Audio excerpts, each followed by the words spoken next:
Hi, my name is Braden Saenz, and I will be presenting my introduction speech. And without further ado, allow me to begin. Imagine this. Your time is up.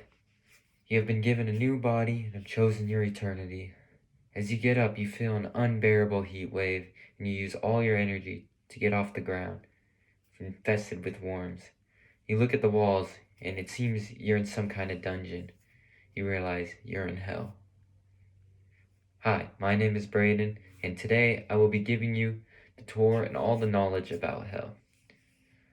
From what exactly is hell, to why it was created, and what an eternity in hell will be like, I go all over this in my tour, so without further ado, allow me to begin. We shall begin our journey with what is hell, also known as Hades. Hell, for starters, has different parts, and in the Christian Orthodox view, the time before Jesus, hell was known as the Hebrew word Sheol, which is the general ward where all the dead, those deemed righteous and unrighteous, went to. According to King David, he found himself losing his soul to this place, as mentioned in Psalm 16:10. In the time of New Testament writings, Sheol would be referred to as the Greek word Hades. Jesus said that a rich man lived well and did not share his crumbs with the beggar outside. The beggar, named Lazarus, just wanted the rich man's crumbs, and the beggar was humble. Both the rich man and the beggar died. The rich man was sentenced to a place called torments in Hades, while Lazarus was deemed righteous, so he joined the Old Testament saints in a place called Abraham's bosom, which is known as paradise. In Hades, the righteous, the unrighteous, and righteous can see each other, but they cannot come near each other. There is a gulf that cannot be crossed. The rich man asked Lazarus to bring him some water, for where he stood, he was scorching hot. However, the gate that separated the two on earth is now the gulf that separates them.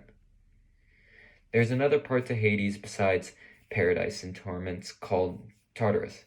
The Apostle Peter said that this place is for the angels who sinned against God and were kept chained up and not allowed to partake in Satan's influence around the world. They will be chained till Judgment Day.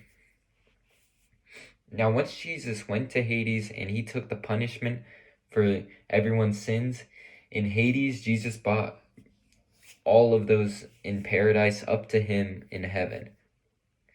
Since Jesus went to Hades, no one is in paradise now, for all those who are redeemed, who were deemed righteous are now in heaven. Those who die now are not redeemed are now sent to torments. No one is currently in the last part of hell, known as Gehenna, for no one is sent to Gehenna, also known as the lake of fire, as said in Revelations 20:15, until after the day of judgment.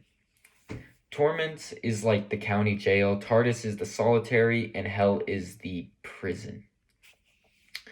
Now that we have visited all the parts of hell, let's continue the tour to exactly understand why such a place was created. Jesus said in the parable of the tenants that those who decided to betray him shall depart from his presence. This means that God created hell as a place for those who decided to want nothing to do with him. Satan was the angel who decided that he wanted to be God and that he only cared for himself. Satan isn't a name, but in Hebrew it means the adversary, him being the adversary to God. God created hell as a place that would not know his presence.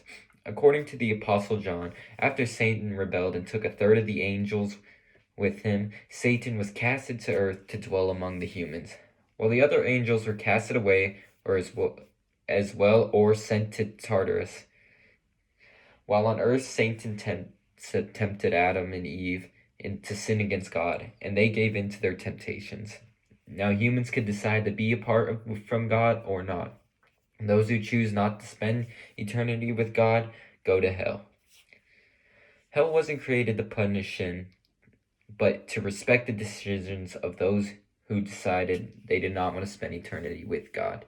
Since all good things come from God, that is why hell has nothing good, because it has no influence or nothing from God, no part of God, like water, food, all these generally good things.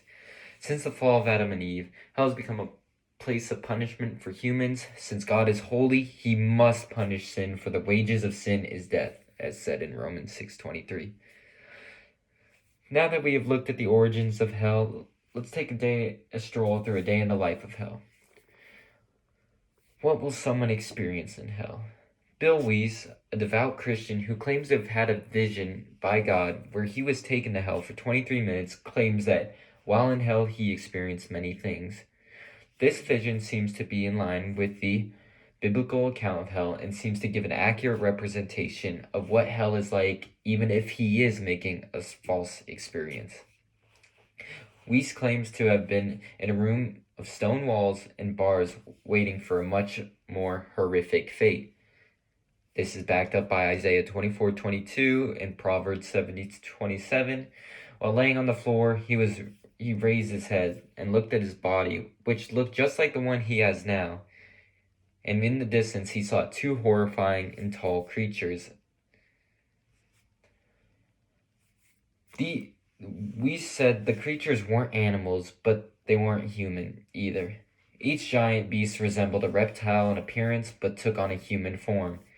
We then described that the creatures noticed him and started to make their way toward him. We said he tried to run, but he had no strength. This reminds us that strength is given to us by God, and that therefore Weiss has no strength, since there is no presence of God in hell. Later in Weiss's story, he claims that a creature with razor-sharp arms cut him up, and as the flesh was falling from his arms, there was no liquid coming, being blood. Since blood is only part of the living, and those in hell are dead, that is why he was not bleeding. After finally getting to his feet with little strength he had, he walked out of his cell to hearing the wailing and crying of many others he could not see. Weiss remembered that he once heard a news report where a news reporter went to a prison and he could not sleep because all night he heard the other prisoners crying and wailing.